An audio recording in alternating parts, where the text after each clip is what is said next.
Okay, wonderful. So welcome everybody. This is a conversation on a place that does not yet exist, living the future now. And that sentiment comes to us from one of our founders, Vincent Harding, who some of you may know was a lifelong activist, scholar, theologian, historian, and also a close associate of Dr. King. And Vincent Harding, along with Grace Lee Boggs, who's been a longtime supporter of the Allied Media Conference, Dolores Huerta, Phil Lawson, in 2011 decided to establish the National Council of Elders as a way to bring the experiences of the 20th century into the activists emerging in the 21st century. So we are delighted to be here to talk with you and explore questions and to be part of the AMC experience. And I want to acknowledge we have Brandon and Rory, who are our interpreters, and they will be highlighting themselves. Not all of us in the elders world are quick on the technology, so I hope you'll bear with us. Some of us got so far as to use our pronouns in our names. Mine is shea, she, her. But if you didn't do that, when you introduce yourself, if you would use your pronouns as well. Our format today is to begin with some questions, because the reality is that as elders, we ourselves are in transition, not only into this new technical world, but into the world of not being the kind of activists we once were, both because of our own changing energies and changing world. So we hope to explore the questions of what really could elders do now that are most useful to this emerging movement? What are the roles that we could be playing? And the way we thought we could start this was by sharing with you our experience when we were young, when we saw elders bringing us into the movement. So I'm going to ask Aneb if she would begin with telling about how she came to the movement as a young person, and then she can just pick the next person among us. There is one other person who will be joining us, hopefully Kathy Sanchez from Tewa Women United, but she's up in the mountains of New Mexico, and hooking up to the internet is sketchy up there. So the question we want to deal with first for our collective group is to share when you first came into the movement, what were the circumstances, what was the context, and what role did elders play in your life as becoming a movement activist? So thank you, Shea. Very, very fine introduction to what we propose to do. So my first introduction into the movement actually happened on the campus of UC Berkeley, specifically with the free speech movement. But while I was a graduate student at Berkeley, I kept eyeing the movement down south and wanting to be a part of that movement. And eventually an opportunity for me to travel south and do some work opened up. Some students were organizing a book collection drive and planning to go south to Selma, Alabama for the summer and set up a freedom school. And I agreed to work with them in that project. I ended up staying in Alabama for 2.5 years after going supposedly for just that one summer. But one thing led to another, and I ended up working with SNCC in Lowndes County for 2.5 years. That was the first time that I had the benefit and the blessings of working with people who were my parents' age, working with elders on a daily basis. We were organizing to get people to register to vote. We were setting up freedom schools for the children.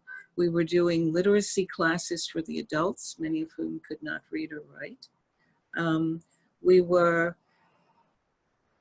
educating people about various forms of government support that they should have been receiving as farmers, but had been excluded from all of those benefits. That was the nature of our work. And of course, it was dangerous work. Lowndes County was referred to as Bloody Lowndes because for over 100 years since Reconstruction, people had been so terrorized in that county. And men specifically had been picked up and would disappear. And they would be taken off into work gangs. And many times their families never saw them again. There's a really excellent book called Slavery by Another Name, written by a reporter named Blackman. His last name is Blackman. And he documents the kind of terror that people lived in Lowndes County. So our work was very dangerous. And the primary role that the elders served, and which we were so thankful for, is that they protected us in many ways. They warned us of dangers. They informed us about specific individuals who were in power positions in the county. They fed us. They made sure that the Freedom House where we lived was protected at night, because often whites would drive by in their cars and shoot into the Freedom House. And they would do other kinds of terroristic things that the local folks, the elders, knew and could alert us to and protect us in that way. So they were our advisors. They were the source of religious and spiritual support, because they brought all of that Southern culture, which is essentially African culture, into the work we were doing. And because we were working in that specific culture, we knew how to relate to our elders. We knew there were certain protocols and certain ways of interacting, which we were careful to abide by. I have written about this relationship that was established with our elders as one of the most significant aspects of the civil rights movement. So far, people have not paid as much attention as it deserves to the fact that our elders welcomed us as young people and protected us and made sure we had food to eat. And because we didn't have money at a certain point, SNCC was not offering even its $10 now and then. At a point after we wrote the Vietnam statement, there was no money coming in.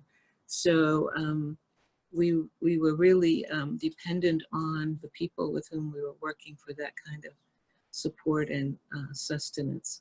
So this relationship that was established between we younger organizers and people who were our parents' age was very, very important. Not only to us as individual organizers, but in terms of what happened in the movement and the fact that we could sustain the movement over all those years. The role of the local elders is so important and really has not been recognized for the significance it has. So that's what I'll say just to open our discussion. If people want to explore, we can talk more about that.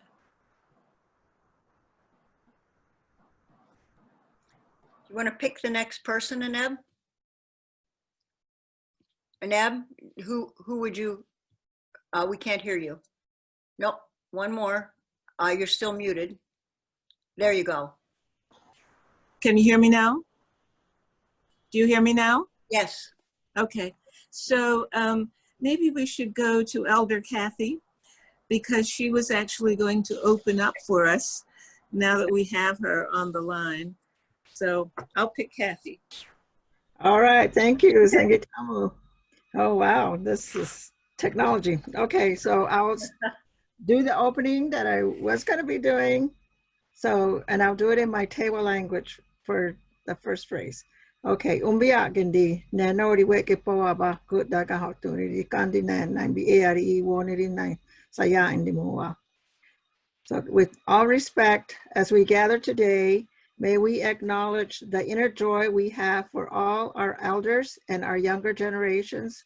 We look at each other now across the media, and we give love and gratitude for our presence in our times and spaces here upon our Mother Earth, and our presence with all relations to ponder the possibilities of what will we be dreaming of into for this, the new world level of entry. As it was done in the past, we were dreamt into being by our ancestors into this time and space. We have much to share and much in need of loving reassurance that we are indeed in intergenerational existence with this relational spirit space of energy and its enlightenment. What is to become of our repurposefulness in lunar time upon our Earth Mother, as opposed to what is my purpose in life, but rather who is my purpose in life? How do we see from the heart? Let us with much love abound, still yet with painful contradictions and reminders to us by our tears for the pain, the sorrow, and the untold grief of witnessing nowadays the multiple losses of precious lives. We often offer pauses of expressed silence as affirmations of soulful prayers in solidarity. Let us join now in mind, hearts, and spirits of oneness in this deliberating moment in time, or for moments are forever. With this, I say thank you and good day and biwayini. Thank you.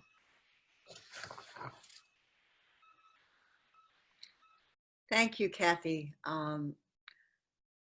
In a little while, I'm probably going to come back to ask you to talk some about your experience with the AMC as an elder and spiritual guide. And I don't know if you had a chance to see the opening last night, but the conversation about the stars and the planets and our alignment was definitely there. Do you want to pick someone to go next? Okay, I don't know, since I got on late, I don't know who else has been on there, but is Zahara here?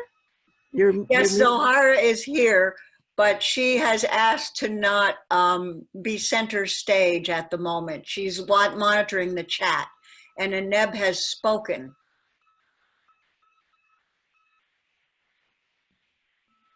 So you need to pick Junius or Frank or Al Josie are up. Okay, Al Josie, I throw the yarn ball to you. I am now unmuted, right? Perfect. Yes. See, thank you, young people. You are so patient with us elders. We say all the time that we're riding the bicycle down the road while we're making it. So it's certainly the same thing with the technology. We're here presenting and sharing as we learn how to present and share. So I'm Al Josie Aldridge Harding. My early work actually was with the Institute of the Black World in Atlanta, and that was around 1969.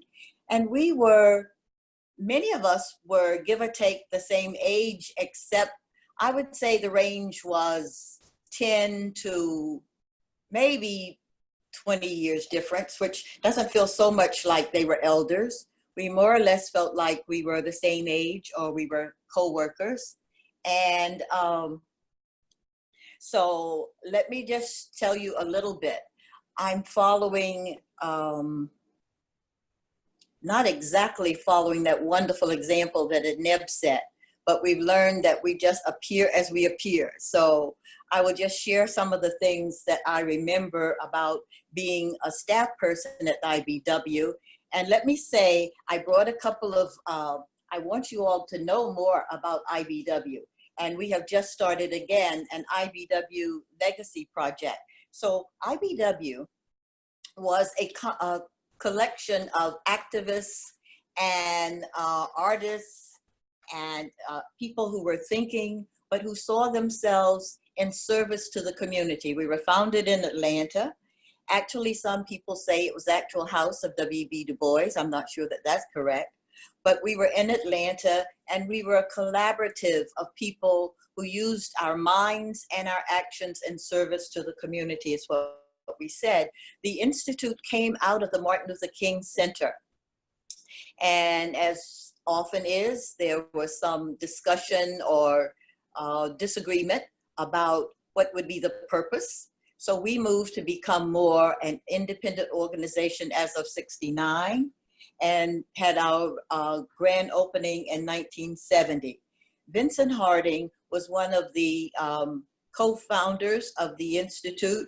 Steve Henderson and Lerone Bennett and Bill Strickland and a number of other people were part of what was called the Senior Fellows. And like many organizations, there were a number of men who had the kind of title Senior Fellows. There were visiting fellows such as Sylvia Winter, Chinua Achebe. I was very struck with Catherine Dunham. I had never met Catherine Dunham until she came to the Institute and was part of something that we called a round table.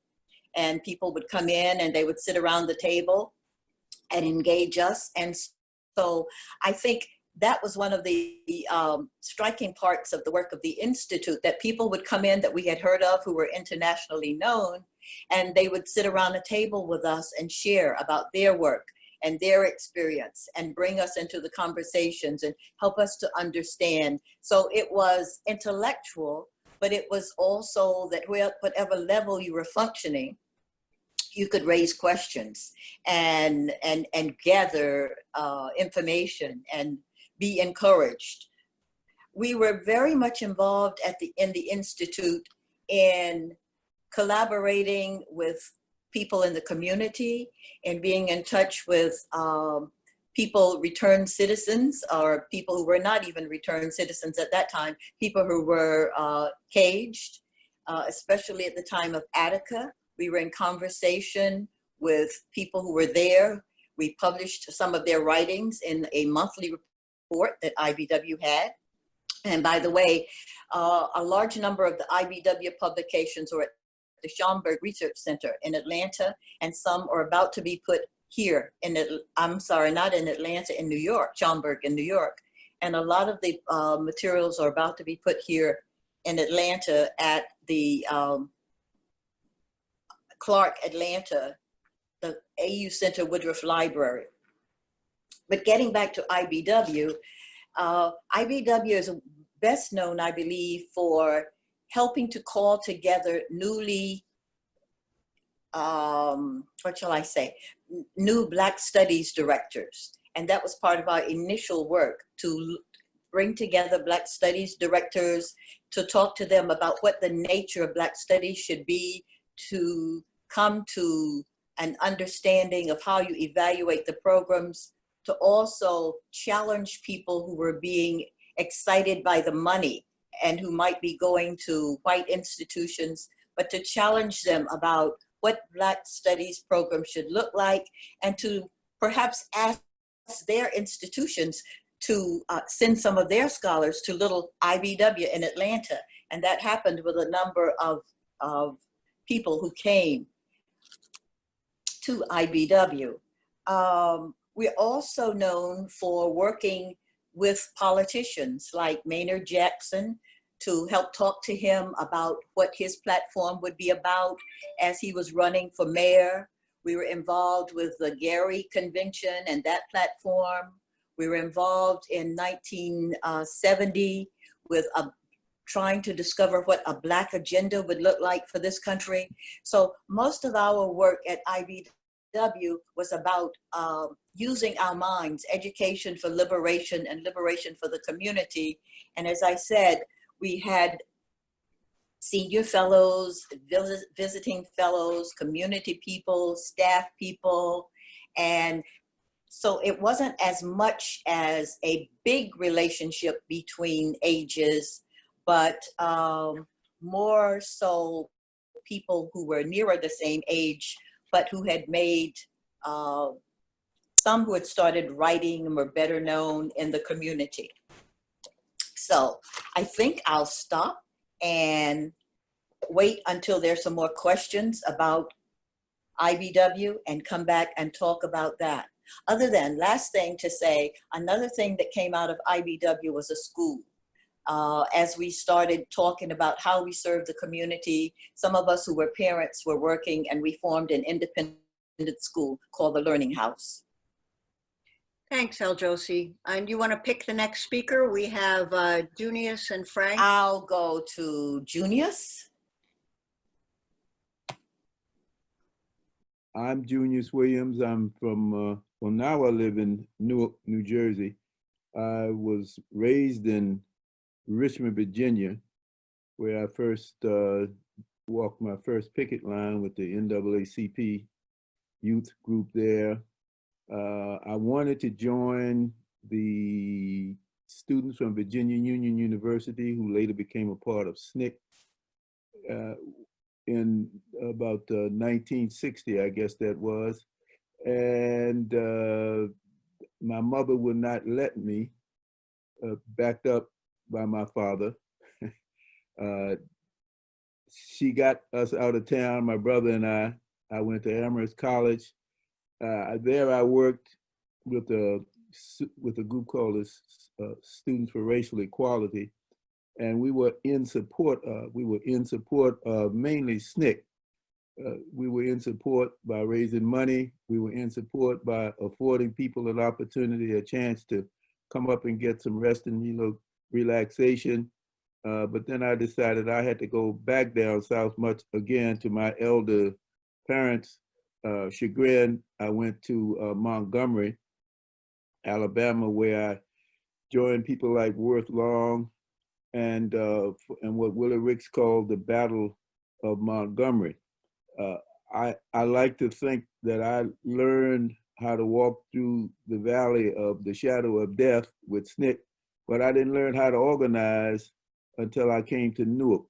Tom Hayden, who was just a little bit older than me, recruited me to come to Newark, telling me that the civil rights movement in 1965, as we knew it, was just about over. Two major bills. One bill had become law and one was on its way to becoming law. That's the Voter Rights Act. The second one, the Civil Rights Act of '64. So I listened to his argument, and instead of going back to Alabama, which is where I wanted to go, maybe I would have worked with you, Aneb, I don't know. But I decided to go to Newark, where I was involved with the SDS, the Students for Democratic Society, a group called the Newark Community Union Project.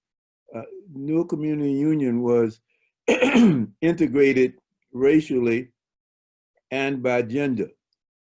There I learned that everybody can't do the same thing. Everybody doesn't want to do the same thing, but there's a place in organization. Some people could knock on doors. I could knock on doors because I wasn't afraid to find out what was on the other side of that door. Some people couldn't face that. One of the most influential people in our movement at that time was Terry Jefferson, who had the title of quote unquote office manager, but nothing went on in NCUP without Terry's approval. And then there were a staggering of ages in between those of us who were in our 20s and Terry, who was at that time, I think, in her 50s. I later formed my own organization called the Newark Area Planning Association. In between, there was a stint in Newark with SNCC, with my roommate at that time, Phil Hutchings, who was in charge of the Newark office, but later became chairman of SNCC. I worked with him, and we shared an office with SDS, with the Newark Community Union Project, which was totally baffling to some, because here was SNCC, which was a Black Power organization at that time, but yet we partnered with SDS, which was headed by Tom Hayden and others who were white. There were folks in Newark who were older than we were, who gave us advice, told us about the neighborhood, and I think that's the most important thing that we learned. We learned who to work with, and we learned who to avoid. And that was very important for many reasons. Finally, as I said, not finally, because I'm still on the battlefield, I learned to, I formed my own organization with the help of Phil. We call it the Newark Area Planning Association. And we, to make a long story short, we fought urban renewal. They wanted to take 150 acres of land for a medical school. To make a long story short, with the help of another organization called the Committee Against Negro and Puerto Rican Removal, whose matriarch was Louise Epperson, who was in her 60s. We fought the medical school, got back some of that land, got half of that land back for housing, integrated the workforce with Black and Latino, at that time, Puerto Rican young men. They weren't thinking about women in trades at that time. And it was the first time I became a leader in any section of the movement. We went on from that point to stop a major highway, which was the most important victory in my life.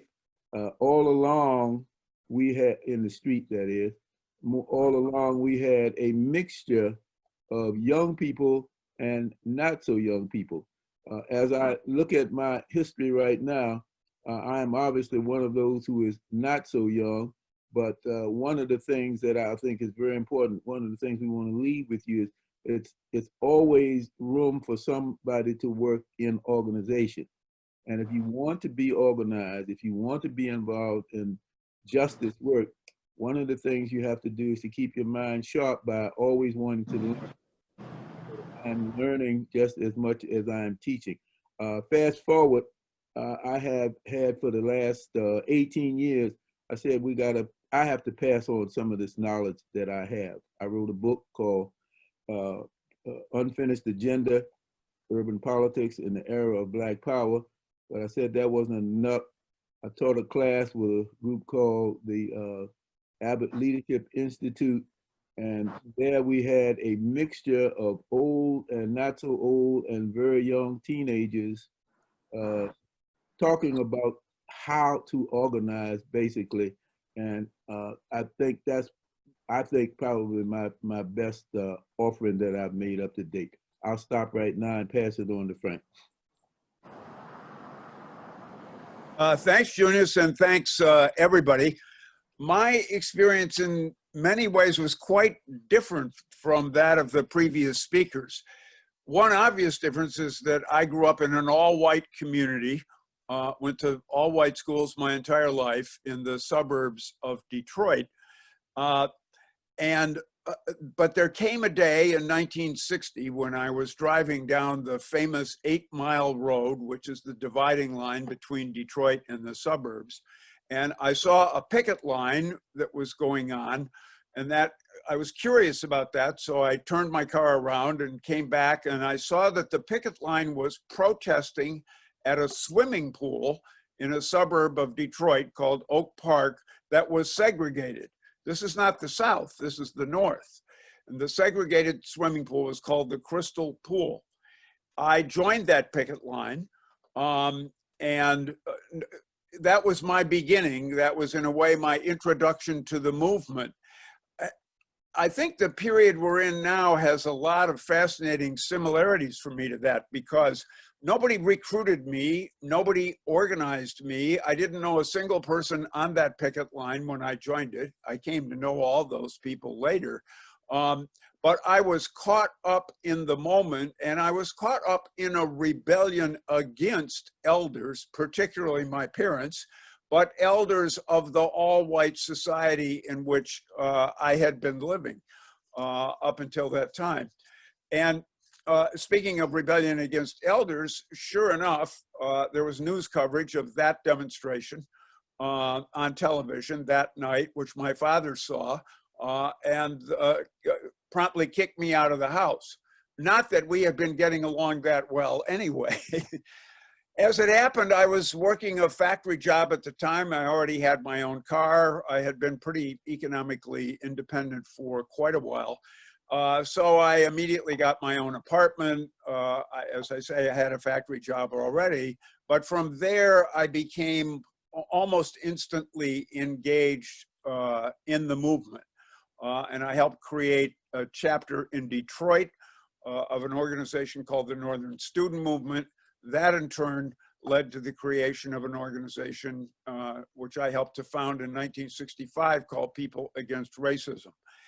And throughout that experience, I was in a lot of tension with older people. Either we were just young people and we were thinking that older people didn't have much to teach us.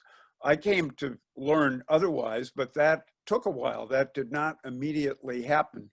One of the things that I feel is true about the movement now is that there are better relationships between elders and younger people.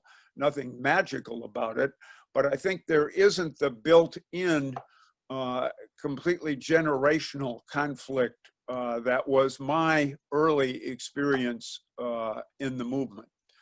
And I'll stop right there and hopefully contribute to opening this up so we can hear from our attendees more about what they'd like to hear from us, and we'd love to hear from you.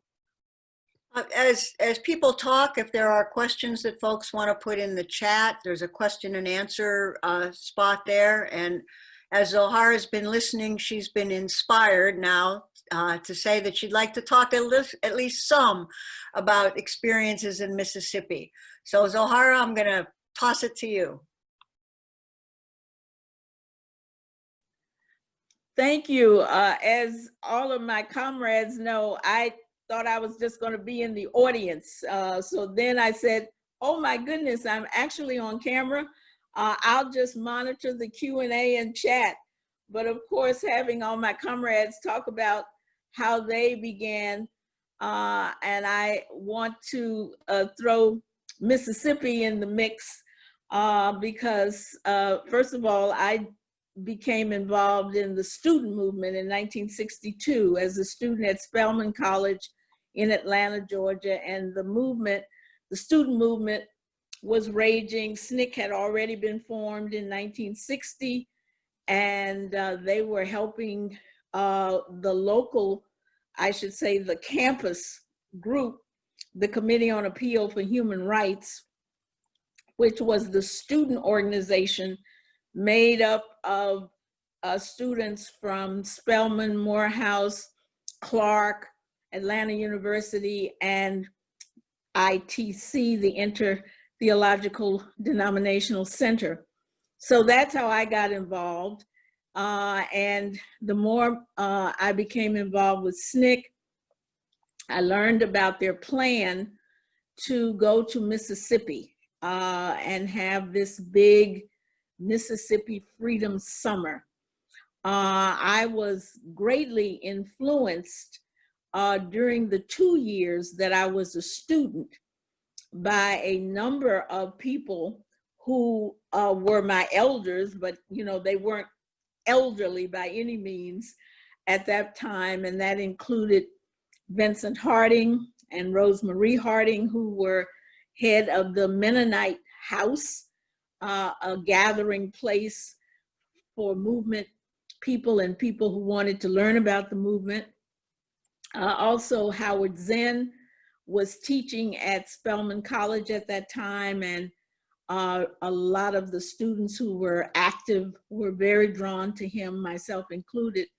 And another person who played a major role in my own development was another professor, Stoughton Lind, who is not as well known in some circles as is Howard Zinn, but certainly should be. So for all of you listening, if you don't know the name Stoughton Lind, please check him out.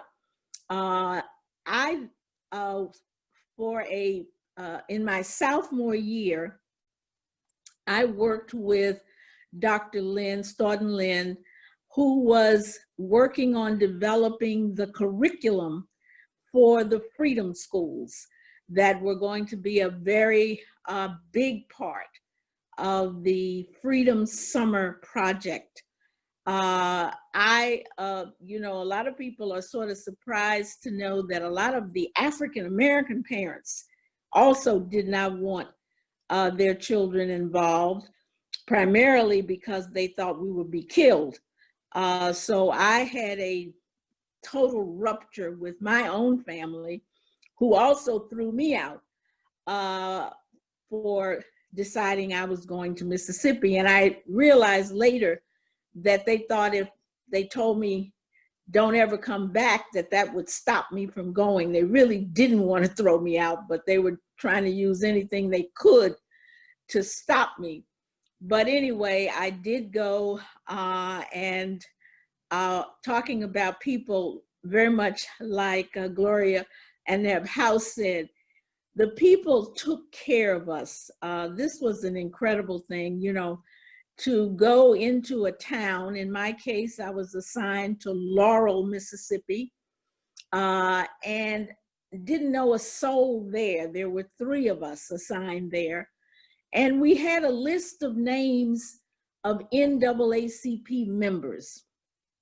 And there was no organization in Laurel to prepare for us, as there was in many cities in Mississippi. So we really had to stay in Hattiesburg, Mississippi, 30 miles south of Laurel, and drive up every day and knock on doors and stand around in barbershops and beauty shops to see if anybody wanted a chapter of, you know, or an organization formed there in Laurel. So I went to this lady who was on my list. Her name was Eberta Spinks. And of course, you know, I was brand new at this. I'd never done anything like organizing. And it was like, how do I ask this lady, can I live with her when it might mean her house was going to be burned down? She and her family could be killed. You know, how do you ask somebody to let you in? And I knocked on her door and she opened it. And I was sort of stumbling around saying, yes, ma'am, I'm just wondering. And she looked me up and down. And some of us wore what they call the SNCC uniforms. I had on blue jeans and a blue jean shirt. And she said, are you one of those SNCC workers? And I said, yes, ma'am. She said, come on in. I've been waiting on you all my life. She was in her 50s and I was 19. And she said she had been waiting on me all her life. I lived with her for 2 years and I was housed, I was fed, and she took in 2 other women who were white volunteers, and we stayed with her. We shared a room, the 3 of us. And at night, she would sit with a shotgun across her lap and say to us, you can sleep because I'm watching. Because, you know, the phone was ringing off the hook, threatening, riders going by at night, threatening, bricks being thrown up on the porch, all that kind of stuff. So Mrs. Spinks really was the driving force that started the Laurel Project of Mississippi Freedom Summer. And I just want to put her name out there because she is one of the unsung heroes of the Mississippi Freedom Summer movement. Thank you. Thank you, Zohara. Waiting all my life. I'm going to ask Kathy if she has anything that she wants to say about her experience as a young person when she began to become politically active that she wants to share. Yeah, so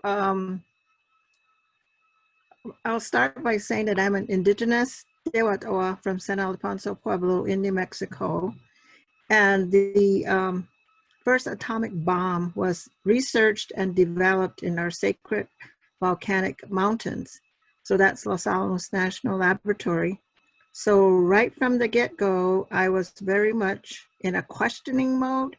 I was raised by my matriarchal great-grandmother, my grandmother, my mom, my aunties. We were all traditional potters. So my great-grandmother was Maria Martinez.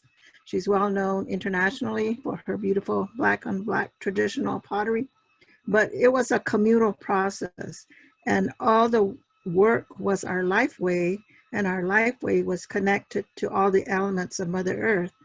And so I was very much grounded in knowing that there was spirit life, spirit energy in all things.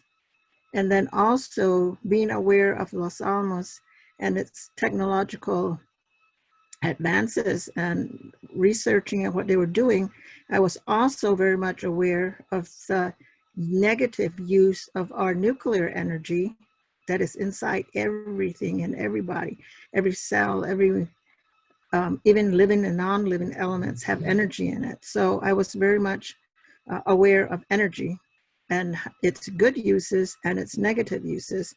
And I was always, like I said, quite young and asking, but why did they do this? And why did that happen? Or why did they do that big buzz sound every often? And then we have to tuck under, or we have to just be stopped at the guard station, because I would go up with my aunties and we would clean the scientists, their homes and stuff. And so I was very much, I guess, encouraged to be an activist and not letting things slip without asking why. And if the right response that I was seeking or looking for didn't come, you just go ask another person until you got the material you needed in order to make your own decisions. And so that was my really sense of connectivity, relationality into who we are and what is our, like my question, what is our, not what is our purpose in life, but who are we here for and why? And so, so that my activism took me to many parts of the world, and being a nuclear safety activist, to China, to South Africa, to Europe, to Japan. Every place that had a nuclear facility or what they were doing. And so in speaking truth from the heart, you never question where you're coming from. You never have to say, oh, this is what I said over there, or this is what I need to, oh no, I made that mistake. Speaking from the heart, everything is truth. And so you speak your truth from your heart and you'll never go wrong, because you're always in a prayerful mode with asking our creator, with asking the plants, with asking water, with asking stone, with asking trees to really give you the centering, the thought, the healing you need in order to move forward as a human. You're only a two-legged relative in all the way that creator envisioned us to be. So my activism has taken me into places that is not really welcoming to young women or to women in general. And then also, but it didn't silence me. I mean, you speak truth from the heart and you just say it. And then how they respond is up to them. And you learn a lot by not being so in a resistant mode or in an angry mode or in a confrontational mode, but you let things be helped in other realms of reality of energy that's there. So your ancestors are always watching you. And when you heal the pain and the hurt that happens to you, you're also healing your ancestors so they can come forward and be there with you in your time of need. So you're never alone. So I guess my my activism is not so much in terms of, I don't like the word resilience, because if you live your life with your soulful values of what guides you, that's what gives you your purposefulness. That's what gives you your centering. And it's not like, oh, they're so resilient. Oh, they're, like it's not a woo-woo thing, like it's something they want to objectify, but it's not. It's a verb thing that is happening within you, and you emulate that good quality. And so people will come who see that and want to honor promoting that loving, caring way. And those that are not into that, they will bumper up and move away. But you bless them by saying, I hope now that that brief encounter gives them a change of heart, because you cannot change no one or anyone but yourself.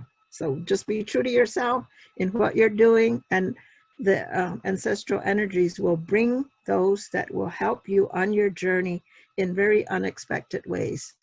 So thank you. Thank you, Kathy. I just want to quickly share, for me, I had been active from about 1964 when I graduated from high school through 1968 in college. And in the early 70s, I had joined something called the National Alliance Against Racism and Political Repression, which was founded by Angela Davis shortly after coming out of prison. And I went to a convention in Detroit, and by that time I'd been active at least a decade. And I walked into the church to hear where Angela Davis was speaking. And I even now remember the physical sensation of stopping at the door, because the room was packed with people. And at least 70% of them had gray hair. And I realized I had never been to a meeting where people had gray hair. And the thought that I had was, oh man, people can do this for a lifetime. And that completely changed me from thinking about this as anybody over 30's done, to that movement struggle is a way of life. So with that, Zohara says there are 2 questions for everybody. And Zohara, maybe give us one question and see if a couple of us want to speak to it. And then we'll take a second and see if somebody wants to speak to that. And we have about 40 minutes left. And that was Kathy's husband, Gil, I believe, walking in the background. The first of the 2 questions so far are, would each of you speak on doing intergenerational work? Should I say both of the questions or just say both? Okay. And so the first one again, how would you all speak to doing intergenerational work? And the second was, how do you define care for elders? What do you need from the younger generation now?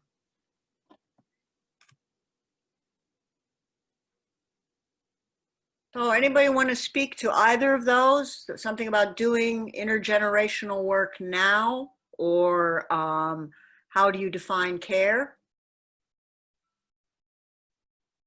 Well, I've been doing intergenerational work for probably 20 years now. When I started out, I talked about the Abbott Leadership Institute, which was housed at Rutgers University. And I was there until January of 2018 when I retired. But I said, we have to set up something to pass on the individual and collective information base that we have to the next generation. And actually, it's more than one generation, since most of us here have been doing stuff for over 50 years.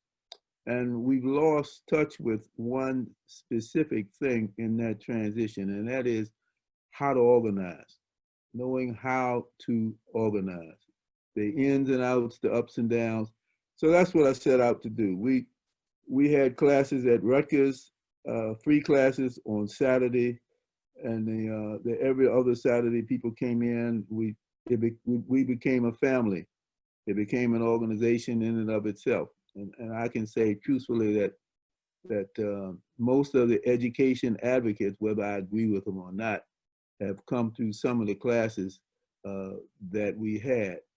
The other way that I've tried to pass that on is through a website called riseupnewark.com. We also went to Detroit, and with the help of Shea and Frank, we did something called Rise Up Detroit, which is still in its birthing stage. 1 chapter, almost 2 done, but it traces the history of Black politics in each of those towns, how we became empowered. So that's one of the things people need to know. What does it mean to become empowered? How do you do it? And now at this stage, how do you share it? Because you're not gonna be able to do it all in your lifetime. You got to pass it on. And I think that's a theme that we all spoke to earlier too, this question of building institutions. Anybody else want to speak to this about intergenerational work you're doing now? I'll just add this, everybody. I do feel strongly that the movement that we are all still a part of now is in an organic way, multi-generational on most of the things that people are working on. It's not that there aren't conflicts, and learning to resolve our own conflicts, I think, is one of the most important features of movement building. But for example, when I look at the crowds in Portland over the last few days, it's very clear that there are young people and older people, and that we are in a transformational moment that more and more people are becoming engaged with and aware of. And I think that's great. And I'll just close by saying, so to that degree, I don't know that we need to build intergenerational relationships as a thing in and of itself. We need to do the work of the movement, and it will be intergenerational mostly. Of course, there's some exceptions. Kathy? While they're waiting, in terms of intergenerational work, I want to make sure that I take this all the way back to the little children.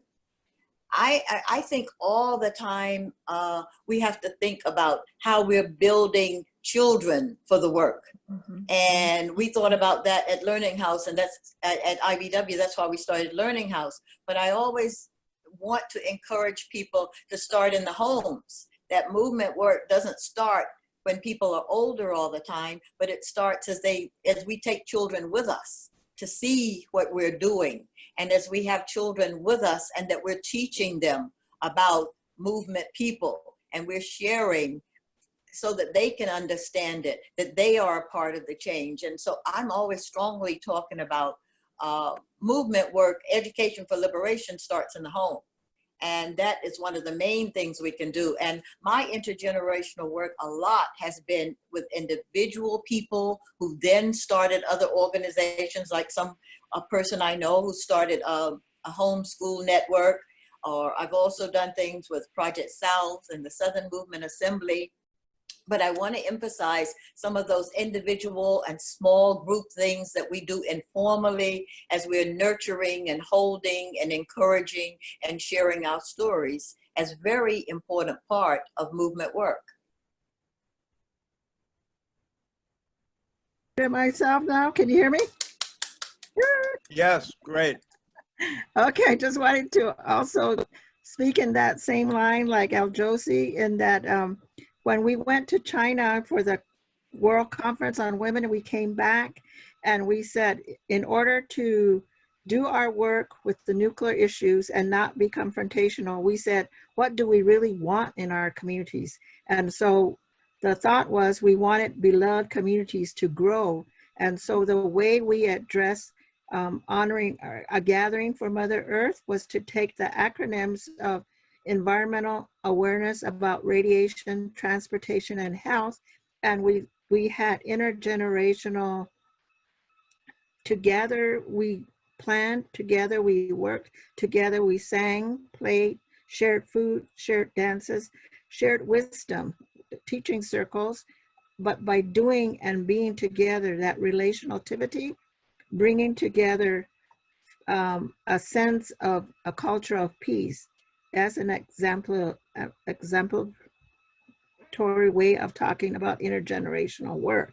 So like El Josie said, it is being with the young ones in what they see, what they hear, what they feel, and then where do they turn when they come in times of need and stress and are in grief and loss. So during this times now of the COVID and the Black Lives Matter movements of gathering and voicing, they call on us elders to really be there for the young activists in having a centering place of grief and loss and encouragement and cleansing and recharging. So all that is done very much intergenerationally, because what the young people are seeing, they are their best healers also. So thank you.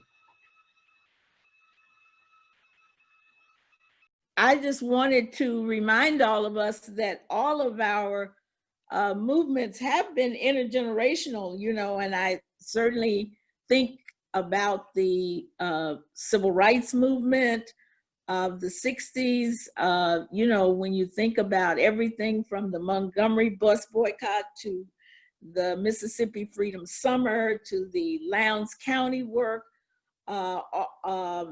My next big project for SNCC was in Atlanta, the Atlanta project of SNCC. All of these projects had major input and direction from the community people, older people, people who were old enough for our mothers and grandmothers. They stood with us. They were on the front lines. Many of the ideas for how to do things came from them. So that has been my experience. And I know now as an elder working, you know, the Occupy movement, now with the SNCC Legacy Project, we are working with young people. In my case, I've been involved with the Dream Defenders from their very beginning down here in Florida where I am. So I think that one of the things we in the National Council of Elders have always emphasized is that we're not here to tell you what to do. We are certainly more than willing to share our experiences, but as Junior said, we are learning as we go. And so the movement of today is intergenerational as it was always. Thank you. Anybody else want to speak to that? There is a question here that I'd like us to think about, because several people have clicked it. And it's, how do you collectively vision and dream when there weren't prior models to do that?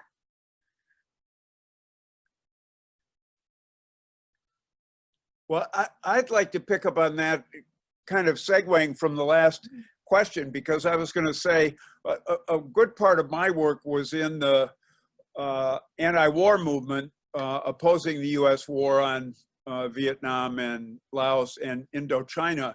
And although there's a tradition of a peace movement and of a pacifist movement in the United States, we're a very violent country.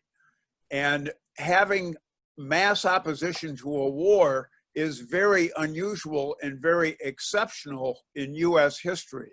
So I think of a name, Dave Dellinger, for example, who had been a courageous pacifist and opposed World War II.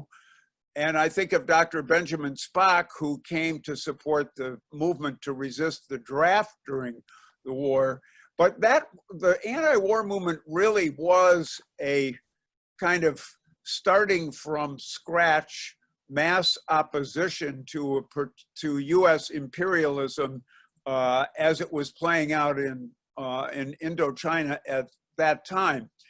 And that leads me to the answer to the specific question, I know we're not supposed to give advice, but this is a piece of advice. It's going to be really messy, and there's going to be a lot of setbacks, and the opposition that you face is stronger than you think it is, and that you realize it is, and that you want to admit that it is. And self-care, taking care of each other in that, creating environments where people can have constructive disagreements, I think is something that we didn't do as well as we should have done. And it's one of the reasons that most of the organizations of the 1960s did not survive the 1960s. And it's one of the reasons that even though we helped stop one war, that war in Southeast Asia, the United States very quickly recovered from that and has resumed its killing all over the world since Vietnam. So thinking long-term, taking care of each other, acknowledging the power, how powerful the opposition is, I think those are all lessons I think I've learned. Shea, I just wanted to read this statement that we share a lot from Vincent about being a citizen of a country that does not yet exist. And it says, I am a citizen of a country that does not yet exist. And that's applied to our current national, spiritual, and moral crisis in America.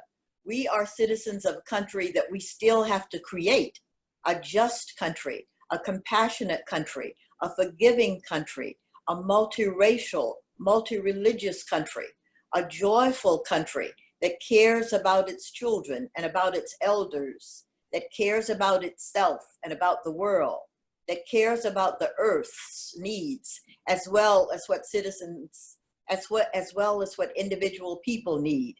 And I just wanted to say that also, there, a couple of years ago at a children's defense conference, Vincent challenged people to take that pledge with him that we are all citizens of a country that does not yet exist. And I mentioned that because tomorrow would be Vincent's birthday. Thank you. Thank you, Altosi. Amen. I see some people are asking about lessons at the risk of telling people. Aneb has written a document. Is it now a good time to pull it up, do you think? I just wanted to add to what Frank and Aljosi just said. It's really difficult to answer that question about how do you envision new ways or whatever if you know, we don't have any models to go by. But new models or new forms are birthed into existence or whatever out of our deeply felt need, right? Out of our recognition that there is this call to create whatever will bring relief or change or transformation to the situation or the struggle that we're involved in. And it's that people working together around specific issues or concerns or needs, together they come up with ideas that respond to those needs. And it's that energy of longing, the energy of a quest, the energy of determination that we are going to find our way through a particular difficulty or whatever. That's where the models come from. That's how the new forms emerge. That's how the new social formations. And that is how we will do what Vincent was talking about. It's in that deep longing for new ways, new organizations, new forms, new formats. So anyway, it's difficult to articulate, but that's what I wanted to add to that. I hope it made sense to somebody. It's very difficult for, can you hear me? Uh-huh. It's very difficult for people to think about new ways to live in the future when most of the folks that we're talking about are living from day to day. And that's the role of the organizer. The only way you can ever overcome that, I believe, is for people to come together who share that kind of lifestyle. But I always think that the organizer has got to have a vision of some sort to introduce to the circle, so that that kind of circle can expand and that kind of idea can grow. You have to plant a seed. You plant a seed with your children, which is easier because you got them and they're kind of like captive audiences and you're there all the time. We plant seeds in our children all the time, whether they're good seeds or whether they're bad seeds. But when you get outside and you're an organizer and you're trying to get somebody to listen to you and you want to respect where they are, but then something magical does happen, like this whole concept of defund the police. That's new. That's new. That's something that people came together and thought about, and maybe was spontaneous or otherwise. But that's a concept that has started to grow, and it's and started to take traction. So there are other little seeds and little germs out there that you may have, young folks, that you need to plant somewhere and get it started. So that means you got to come together with some people and start trying it out. Can I add something along those lines as well? Coming from an indigenous background, we are, in our teachings, we are spirit people first. We took our first breath and it came into our human earthen vessel. And we are water people. Our breath has moisture in it. Our thoughts have moisture in it. Everything has water in it. So in our dreaming, we're taught to speak to our waters.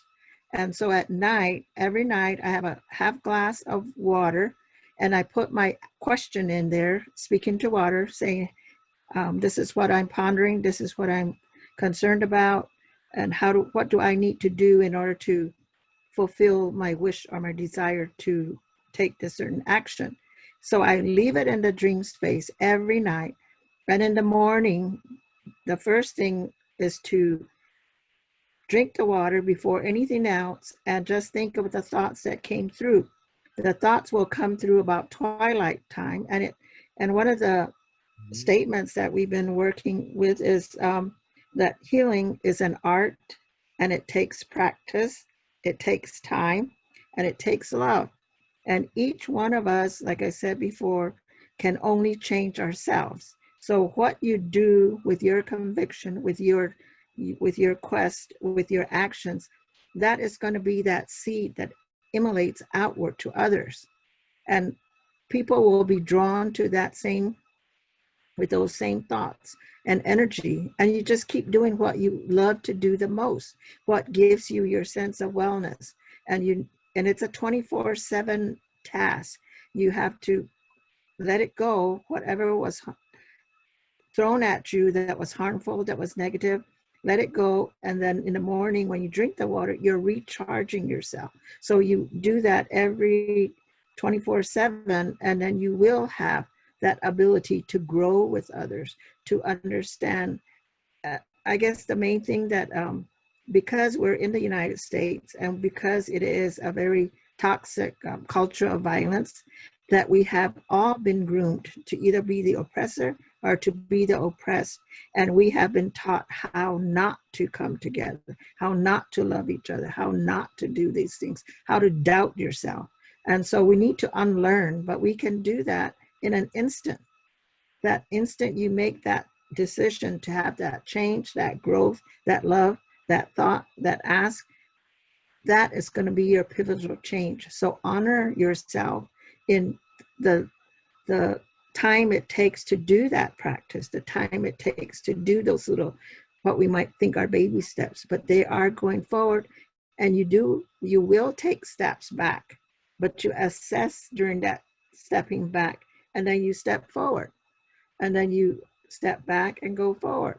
It's not always a go, go, go, go, go, and this is what you're going to accomplish. No, it's a very practical process way to rethink of honoring ourselves and honoring the young energies that you are, and honoring the elders that we're becoming, because there is that transfer that's going to happen. And I think us elders need to know at some point in our life, our journey is going to require a reversal, that we are giving back to our younger generations, and they are going to take care of us. And we need to know when that letting go of transferring of that. And then the young ones need to know the honor and the respectful way to take that and be present. And it takes time on both sides. So it is a relational activity that is that we need to get into practice in doing. And I just give love and gratitude to everyone on this call and everyone around, that we are in this work together. And thank you. No matter what space and place you're at, we're here together. Good. Thank you, Kathy. There is a question that Zohara pointed out about what feels different about 2020, and where do we think that there is a possibility for more transformation now? So does someone want to speak perhaps to that, about what feels different about 2020 from when we first began to work? And what is the possibility for transformation now that we see?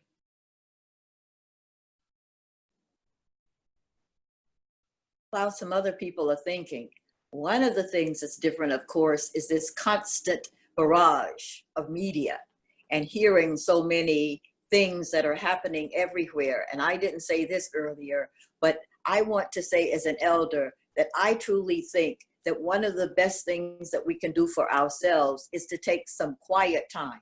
And I don't mean just for us elders, I mean for all of the young people who are involved in movement, is to take some quiet time away from the barrage of media, so that they're not so pulled in different directions by all the different negatives that they hear.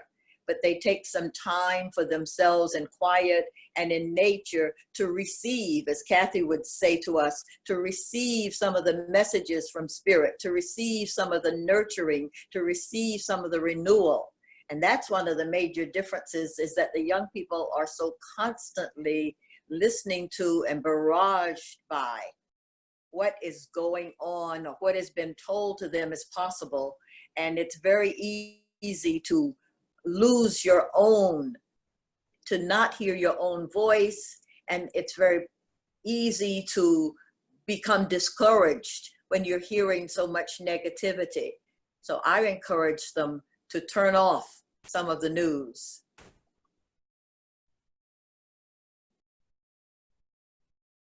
I would pick up on that and say this.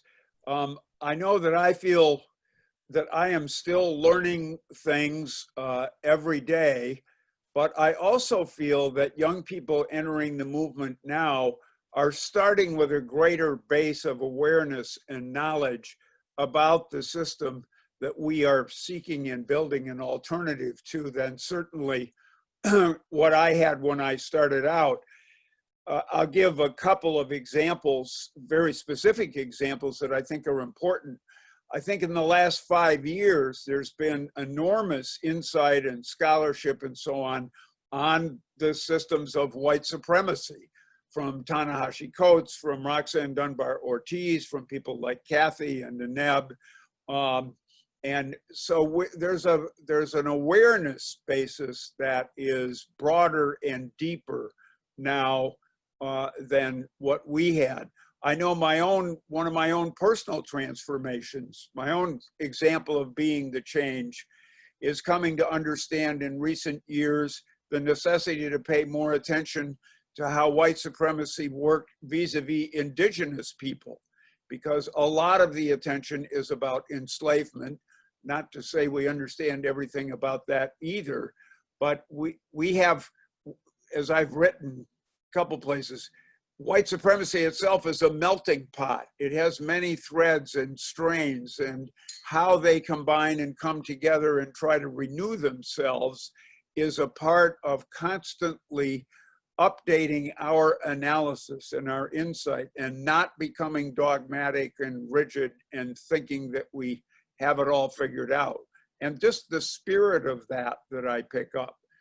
That's not just in the mind, but in the heart and the body and the spirit as well, I feel is already transformative in a way that it took me way longer to figure out.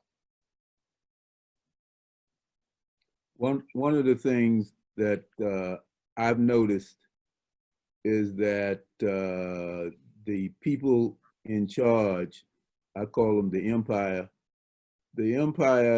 has learned many, many things to suppress Black and brown people, but now they are beginning to use some of those same strategies and tactics on their own children. If you look at what's happening in your lives, those 48 of you who are still here, I can't see you, but just think of the ways in which the good life has been taken away from you, or the promise of a good life. Why? Because they've done as much as they can to extract every ounce of the juice of the lemon from us, and now they got to do it to you. So that's very different. I look at the whole situation with Big George and how they killed him, and I look at the number of white kids that are in the street, and I say, wow, that's something. But I think people are in the street for more than just George. I think people are in the street because their own lives have been interrupted and turned around, and they're beginning to see some things that they didn't see before. And that's very, very, very important. So Gil Scott-Heron said some time ago that the revolution will not be televised. Well, this time it is.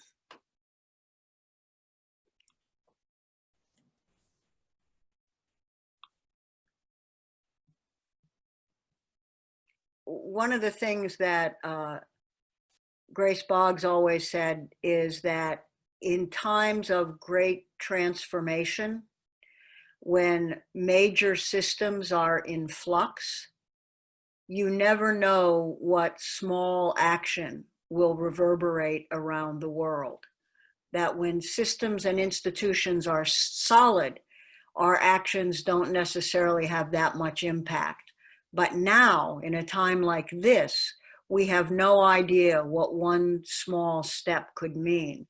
And I hope people would think about that those steps from the heart that Kathy and that everyone has been talking about are the steps that are most fearful for us to take, and yet most likely to have the most impact.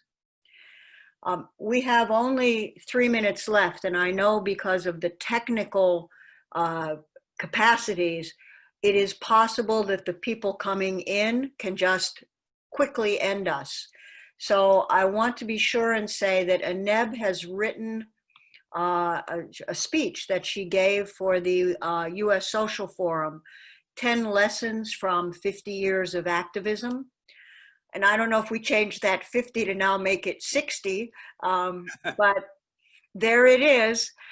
They are, I think, things that people would find valuable. I can't figure out how to put them in the chat, but I will figure out how to share those through the AMC resources so that people can go and look for those. Adrienne Marie Brown edited them at the Social Forum to make them available to people. So I'm sure we can get a good copy to folks.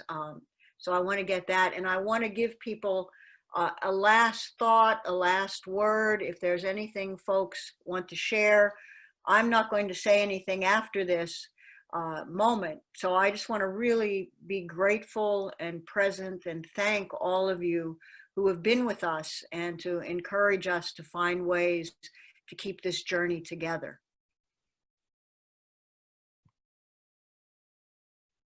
And Zohara, if you're ready to say something, you should unmute. Thank you so much. And I'm appreciative of being with my comrades from the National Council of Elders. And sorry, I can't see the 48 people who still seem to be with us.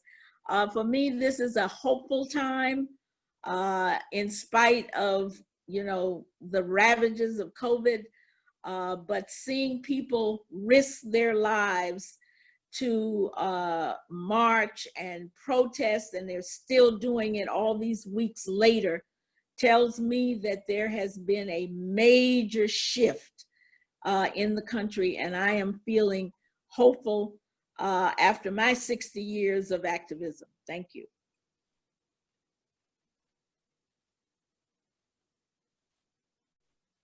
Many blessings to everyone. Thank you so very much. Go in peace. And National Council of Elders, we are here. So give us a call if there's any point that we talked about, you want to talk a little bit more on that, we're here. Thank you. Aneb, you want a last word to unmute us? You have to unmute.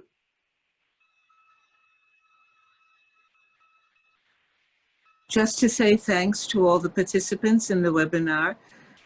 We were happy to speak with you. Hope that you gain something that will be valuable or useful to you as you go ahead with your work. Thank you. Ashe. I wanted to say, do not be discouraged that progress is slow. It's a long journey, and we have to continue being our best selves as we can each day. We never know how things are going to turn out, but all we are called to do is our part. So thank you all for your service, and I am grateful to be on this journey with you. Call on me if I can help you. Don't lose your sense of humor. Bye, everybody. We're going to put our email out as well. Peace and love. Peace and love. Thank you. Love. Thank you, Shea. Bye-bye. Thank you. Thank you, interpreters. Thank you. And Yes, Thank you, to interpreter. the It's interpreter. great watching Yes, you. it is. It is. Wow.